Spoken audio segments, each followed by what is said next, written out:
Now, the goal of our 360 storytelling is to get conversations going by showing you multiple perspectives on sometimes controversial issues. And we have always promised to continue those conversations as new perspectives are shared with us. So our 360 report Monday night about local elected leaders taking part in protest certainly got a lot of people talking, the true spirit of 360. It also sparked a healthy debate on social media with some of the leaders we interviewed, bringing to light new perspectives. So Denver 7's Jennifer Kovaleski circled back with those leaders to talk about those perspectives and keep this conversation going.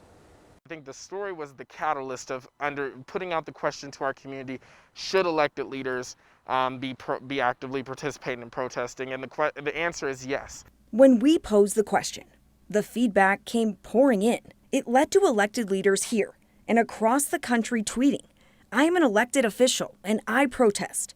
My title is not a muzzle. Pass it on."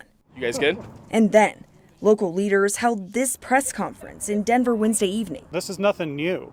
When they want these movements to stop, they target the leadership.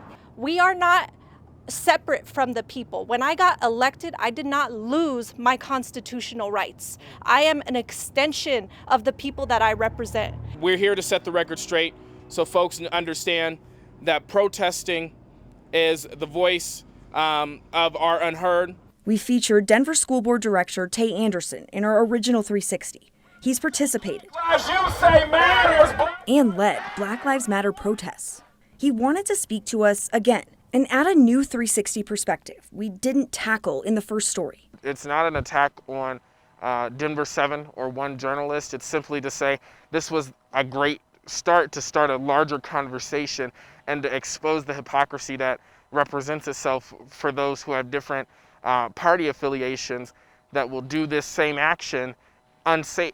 Even sometimes that is not the most safest way to do it, but then they're the ones that are the most critical of us. He's talking about Majority Leader Patrick Neville, seen here at this rally in protest of coronavirus precautions. Neville responded to the recent criticism in a statement, writing, "The contrast is clear. All the protests I attended were actually 100% peaceful from our side, while the other side encouraged attacks against us. Democrat elected officials have encouraged riots with language like burn it down." And it's that perspective Councilwoman Allison Coombs takes issue with. Because the leaders of the civil rights movement were similarly attacked. We interviewed Coombs in our first story. She points out when other people protest for different movements, it seems to be fine, and says the historical context needs to be a part of the 360 conversation. Dr. King was the most hated man in America during his lifetime. That the protest movement that he was a part of was accused of causing riots. And so this narrative that we're facing is not new. I hope that the takeaway is that we recognize the validity of this movement, that we are not consistently hearing a story about our lawlessness, but rather that we can talk about the fact that we're standing up for justice and for people's lives. I'm Denver 7 investigator Jennifer Kovaleski. And it's never too late to weigh in. We want to keep this conversation going, so please email us 360@thedenverchannel.com. You can always leave a comment on our Denver 7 Facebook or Twitter pages.